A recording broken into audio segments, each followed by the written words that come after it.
what does it take to stay engaged? Really engaged, like with the task in front of me, with the client in front of me, with the customer in front of me, actually engaged in my job so that my mind isn't somewhere else than my body, for one.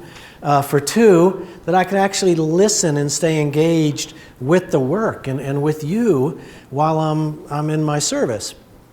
Resilience basically is how to spring back. Things happen, right? A customer, a client, a manager, boss, something happens, we just get knocked down. We're going to work on being resilient, being able to work on ourselves, self-awareness, our own value, our own purpose, so that we can be resilient and bounce back when something's not going our way. And the third area is staying on purpose. What's the purpose that I'm in right now? What's the purpose of my organization?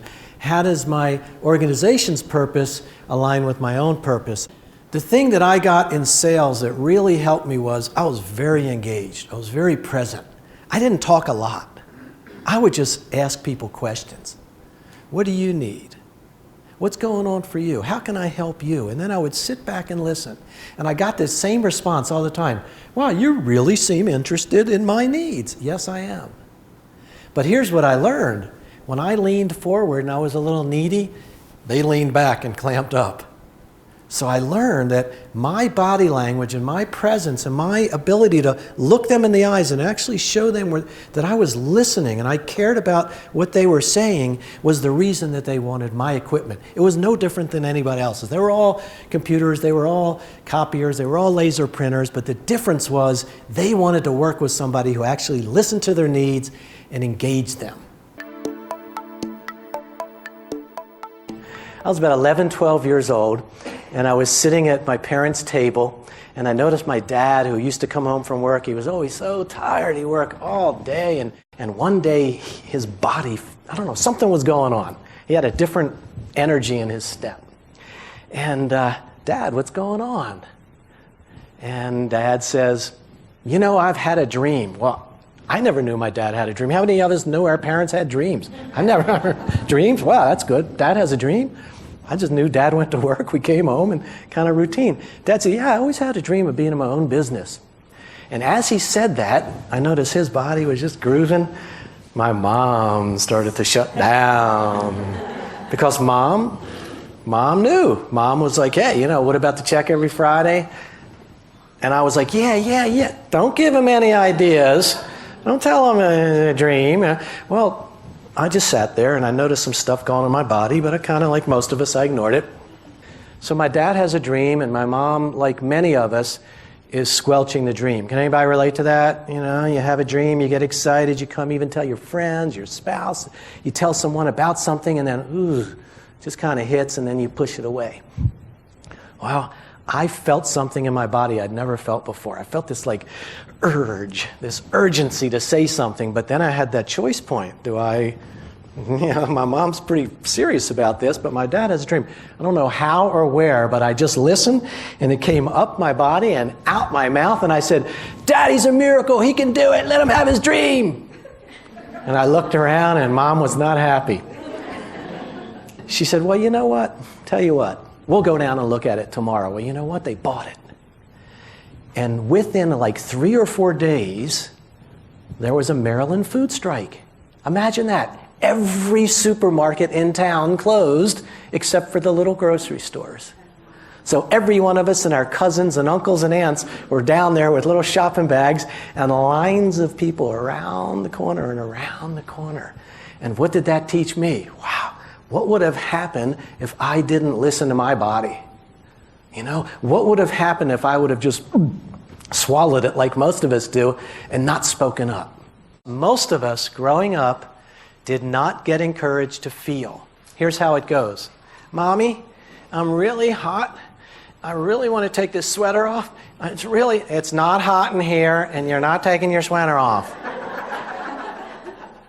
I thought it was hot. It's not hot in here. Keep your sweater on. What does that teach the kid? Anybody? Call it out. What does that teach a child? Deny. I thought I was hot. Maybe I don't know what I feel. We start to lose our own trust in what we feel.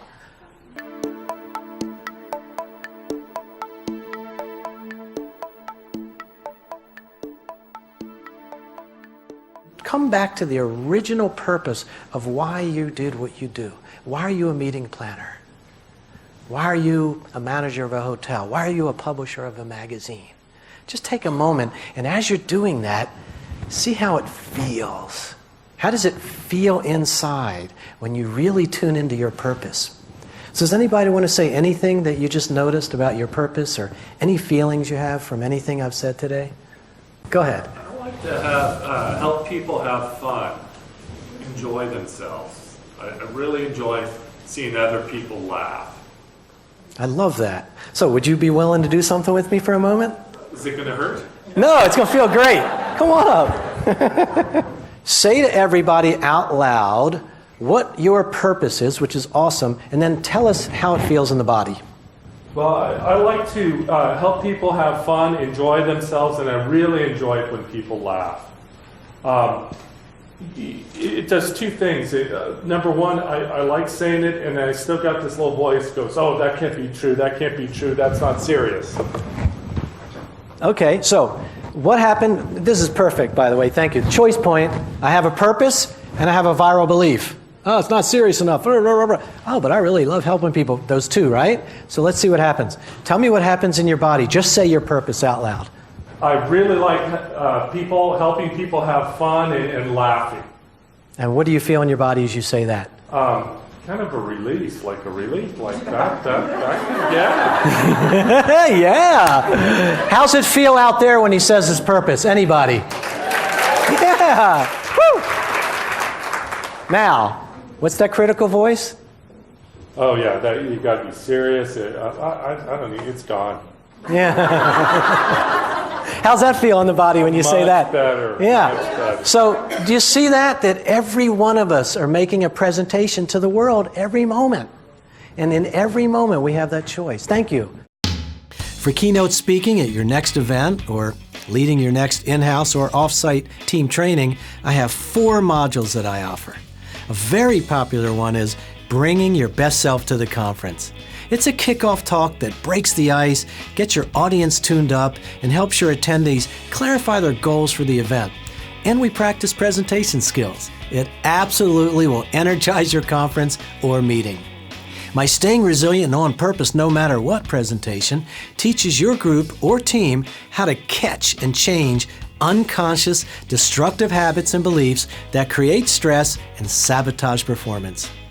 My Leadership 2.0 module teaches your team and managers how to use authenticity and self-awareness to create and promote a culture where everyone values themselves, each other, and they align with their company's mission. And as a former #1 sales producer and team trainer with a major corporation, my Awakening the Spark presentation for sales teams shows them how the art of listening to themselves and to their customers will increase sales, improve customer service, and create renewed energy for unlimited sales success. And everything that I offer is custom designed after we assess what your goals and needs are.